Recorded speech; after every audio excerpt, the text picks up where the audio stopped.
문재인 대통령은 국회 시정연설에서 함께 잘 사는 포용국가를 만들기 위해서 일자리 창출과 혁신 성장 등의 분야에서 적극적인 재정 운용을 하겠다고 밝혔습니다. 또 공정한 사회와 민생 회복을 위한 주요 법안 처리, 한반도 평화 실현을 위한 국회 협력을 요청하기도 했습니다. 청와대 취재기자 연결해 보겠습니다. 김도원 기자. 네, 청와대입니다. 네, 문 대통령이 생각하는 내년도 예산안, 포용국가를 만드는 예산이다 이렇게 설명을 했죠. 그렇습니다. 포용국가란 누구도 배제되지 않고 함께 잘 사는 나라라고 설명하고 2019년도 예산안을 함께 잘 살기 위한 예산으로 규정했습니다. 문 대통령은 외형적으로는 우리 경제가 성과를 거뒀지만 극심한 불평등과 불공정이 사회 발전을 가로막는 지경에 이르렀다고 진단했습니다. 취임 뒤 1년 반 동안 그런 구조를 근본적으로 바꾸려 했지만 그 과정에서 어려움이 생기고 있다며 고통을 분담하고 협력하겠다고 밝혔습니다. 그러면서 포용국가는 우리에게 주어진 시대적 사명이라고 강조했는데요. 문 대통령의 설명 들어보시겠습니다. 공정한 기회와 정의로운 결과가 보장되는 나라가 되어야 합니다. 국민 단 한 명도 차별받지 않는 나라가 되어야 합니다. 그것이 함께 잘 사는 포용국가입니다. 자, 이게 내년도 예산안이 어떻게 그런 역할을 하는지 사례를 들어서 설명을 했죠. 네, 어머니를 모시며 출산을 준비하는 30대 부부의 사례를 들었습니다. 내년도 예산안이 계획대로 집행되면 이 가정에는 한 달에 최대 100만 원의 추가 수입이 생긴다는 설명입니다.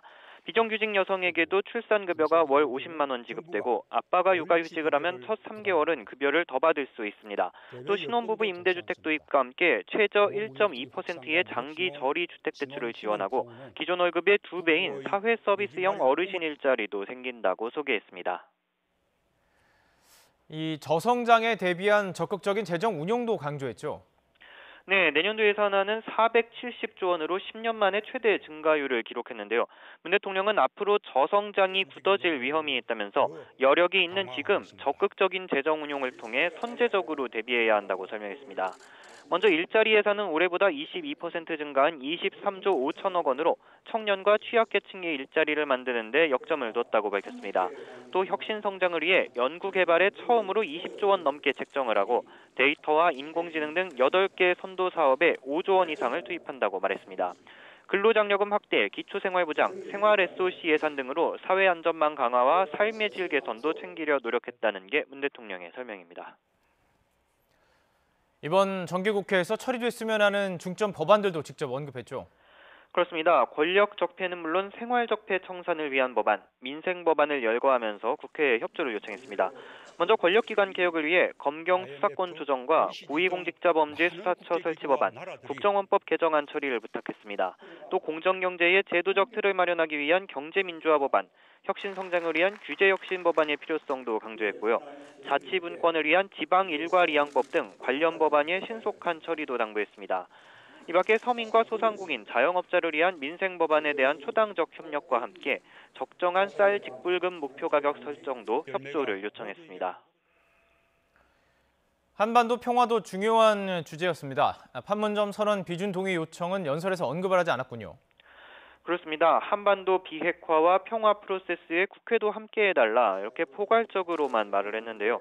비준동의 문제를 두고 야당이 강하게 반발했던 것을 고려해서 직접 언급하는 것은 피한 것으로 보입니다. 다만 한미공조에 균열이 일고 있다 이런 등의 야당의 주장을 에둘러서 반박을 했는데요. 들어보시죠. 전 세계가 한반도를 주목하고 있는 이때 우리 스스로 우리를 더 존중하자는 간곡한 요청 말씀을 드립니다. 문 대통령은 남과 북, 미국이 확고한 신뢰 속에서 완전한 비핵화와 항구적 평화를 이룰 것이라면서 김정은 북한 국무위원장의 서울 답방도 조만간 이뤄질 것이라고 말했습니다.